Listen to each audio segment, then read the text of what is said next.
Paz do Senhor a todos. Esse é o canal O Evangelho em Família. Eu me chamo Jarélio Pessoa. Como você vê, esse material está sendo feito ao vivo, sem edição. E queria falar um pouco sobre a educação cristã e a forma integral do aprendiz, que é do livro da editora Vida Nova, sobre o curso de Teologia Básica acerca da educação cristã. Acredito que seja um tema de extrema relevância no contexto atual, a necessidade de uma educação voltada para os valores cristãos e acerca da sua importância e relevância na sociedade, como um fator regulador. O texto vai dizer, vamos agora refletir sobre a educação cristã. O que vem a ser educação cristã? A que pessoas isso atinge? O que pretende desenvolver e formar? Definir a educação cristã pode parecer tarefa simples, mas não é. Toda vez que procuramos definir algum termo, e isto é importante, acabamos nos deparando com as questões relacionadas à clareza da definição e o quanto ela retrata o que é real. No caso específico da educação cristã, essa dificuldade torna-se precisamente na distância entre a maneira como a definimos, na teoria, e a maneira como ela se desenvolve ou acontece na prática das igrejas. O que há aí, no caso, uma distância entre a parte teórica e prática. A gente vê que o modelo ele pede de uma maneira, mas quando vivemos isso, acontece de outra forma. Em outras palavras, há um certo distanciamento entre a definição em si e a maneira de fazer com que a educação cristã ganhe vida, tornando-se uma forma consistente e prática de conduzir pessoas ao amadurecimento por meio do estudo da Palavra de Deus. Então você vê que acaba se tornando uma prática difícil, porque gera muitos impedimentos, muitas vezes dentro da própria igreja, muitas vezes nas suas circunvizinhanças, as dificuldades que tornam essa prática difícil. Fazer com que a educação cristã se torne uma prática agradável e construtiva para pessoas e igrejas constitui o alvo desse livro. Neste capítulo, nosso objetivo é compreender o que vem a ser educação cristã e como ela contribui para a formação integral do aprendiz, do aluno. A educação cristã é um processo amplo e contínuo do ser humano que envolve não só a formação, um aspecto cognitivo, mas de todo o ser, e compreende o desenvolvimento da personalidade, sentimentos, percepções e relacionamentos. Então, a questão da educação cristã, ela acaba envolvendo todos os aspectos do ser humano. Esse processo visa não só o crescimento individual, mas também coletivo, a fim de que o indivíduo possa interagir, relacionar-se e participar socialmente em benefício da comunidade a que pertence. Então a educação cristã ela também desenvolve no indivíduo essa questão da coletividade, do bem do próximo, do bem do outro. E é uma coisa que é uma prática que, se ela for feita por muitas pessoas, isso acaba tendo um processo de ampliação muito grande, e benefício mútuo, o que gera uma ação que prolifera. Isso aí é muito, muito rico, muito edificante. traz assim um resultado não só como cristãos, mas sociedade também, não é? Apropriando-nos desta definição de educação, podemos afirmar que a educação cristã, por sua vez, tem como objetivo proporcionar o desenvolvimento do indivíduo como um todo e lhe oferecer condições de crescer em sua vida espiritual, no conhecimento de Deus e das Escrituras.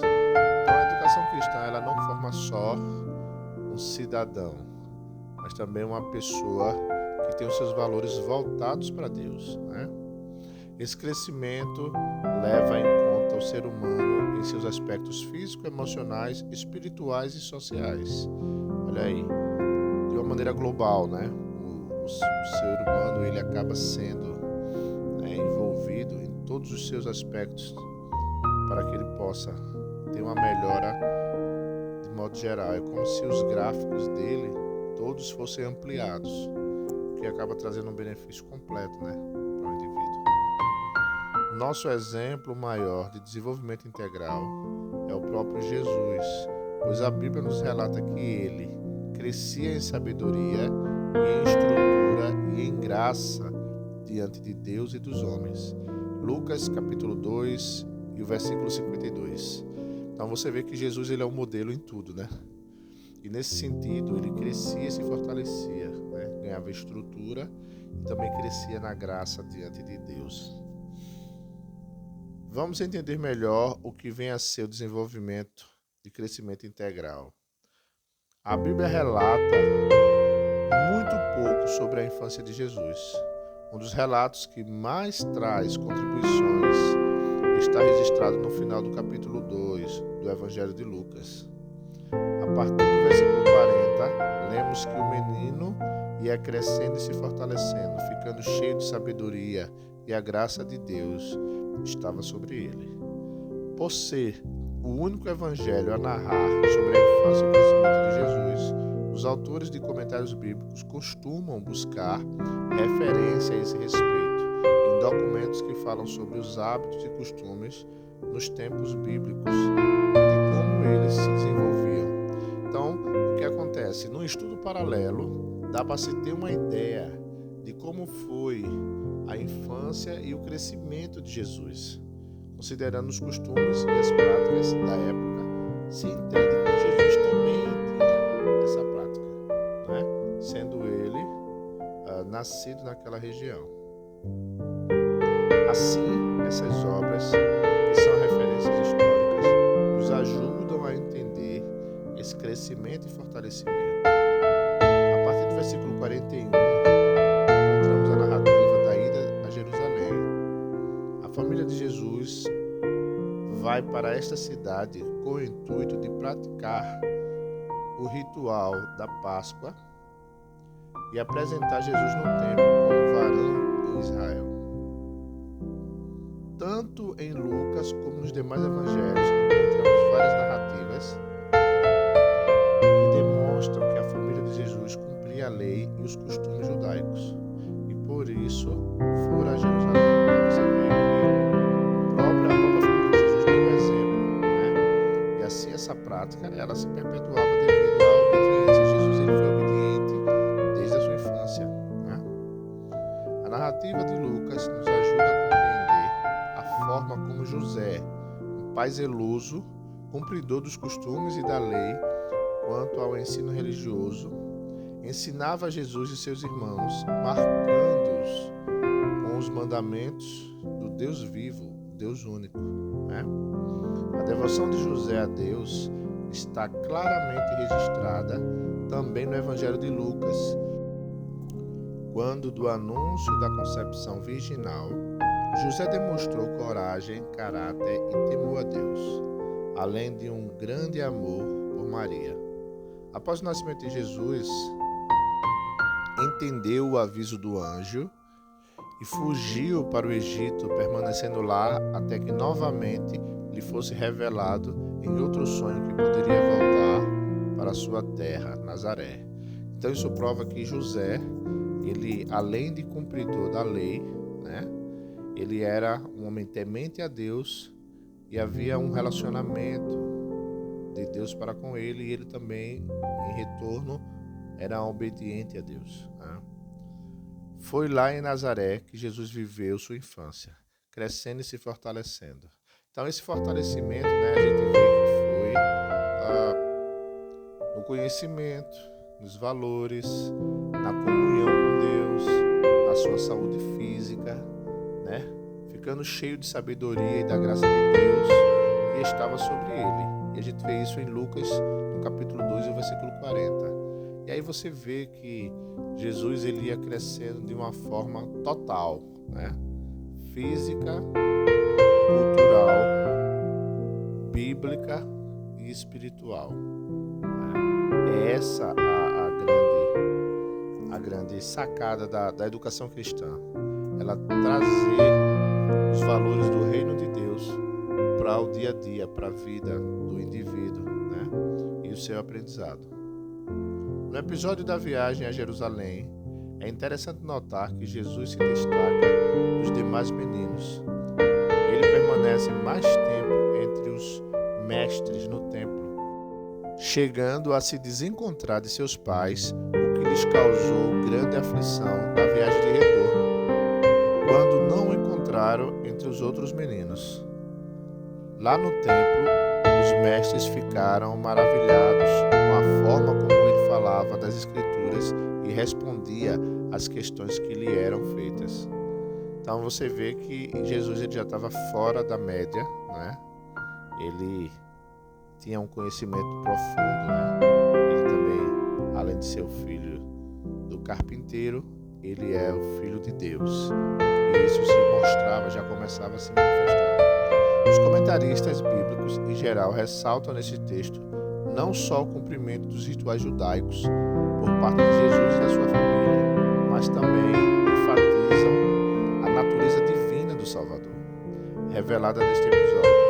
Jesus se mostra diferente dos demais meninos ao conversar com os doutores da lei, tendo ele mesmo afirmado a José e a Maria que estava na casa de seu pai, dando a entender que a preocupação deles era desnecessária. Então você vê que ali já começa a se manifestar, né, a natureza divina de Jesus. Porém, havia ali um desenvolvimento que ia acontecendo gradativamente. O novo comentário da Bíblia afirma que a natureza humana de Jesus era perfeita e completa em cada fase de seu desenvolvimento. E aí já mostra que Jesus, de fato, ele estava fora da curva, né? Porém, havia sim um crescimento. Jesus cresceu em conhecimento, sabedoria e estatura. Ele era o próprio Filho de Deus, cujos cuidados o cercavam todo o tempo. Este crescimento também foi testemunhado por todos aqueles que conviveram com ele até o início do seu ministério, pois este desenvolvimento se deu diante de Deus e dos homens. Portanto, o desenvolvimento de Jesus foi integral, amplo e contínuo. Olha aí. Envolvendo não só sua formação cognitiva, mas todo o seu ser, e compreendendo o desenvolvimento de sua personalidade humana e divina, bem como de seus sentimentos, percepções e relacionamentos com o próximo. A educação cristã somente cumpre sua missão quando olha para o indivíduo de forma integral, pois o desenvolvimento das pessoas abrange os aspectos físico, emocional, social e intelectual. Veja como é importante. Sabendo que na cultura atual nós temos as escolas com o papel simplesmente de dar ao aluno um conhecimento específico, seja ele de geografia, história, matemática, álgebra, física, mas esquece dos valores morais e éticos. A gente está tendo aí uma degradação na sociedade e as escolas têm sido uma área muito atacada, né? Muito atacada nessas questões de valores. E pelo contrário, elas estão sendo centros de recrutamento para esse novo aspecto da sociedade que tem abandonado os valores de Deus e da palavra do Senhor cada vez mais.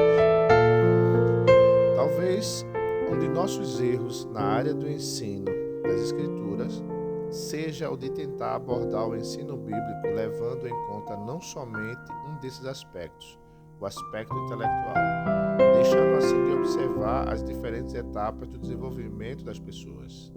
Então aí a gente vê que realmente tem uma falha da igreja, né? De ver o desenvolvimento e as faixas etárias, bem como de atentar para suas emoções e os relacionamentos interpessoais desenvolvidos ao longo do processo educacional. Então, esses relacionamentos precisam de acompanhamento, essas questões pessoais, emocionais, questões familiares, como isso deve se desenvolver, porque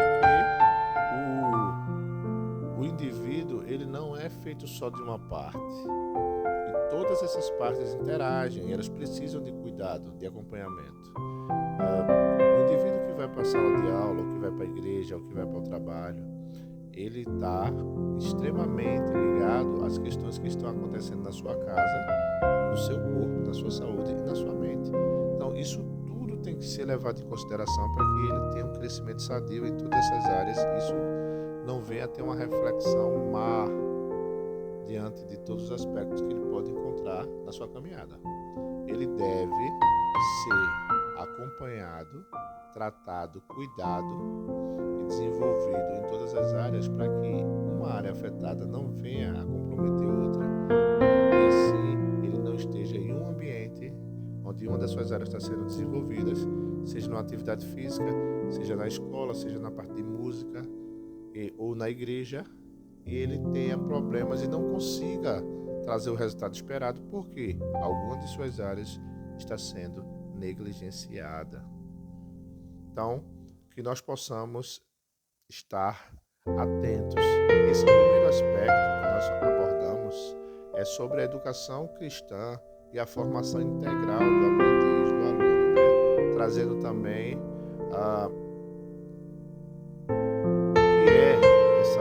esse modelo de educação, né? E o desenvolvimento integral, a importância, trazendo como padrão a vida do Senhor Jesus. Nós estaremos trazendo outros materiais acerca da educação cristã e vamos estar desenvolvendo sim essa abordagem, considerando que no momento atual em que estamos vivendo, precisamos dar uma atenção maior a essa área. Caso contrário, a próxima geração ela vai ficar bem comprometida. Que Deus os abençoe.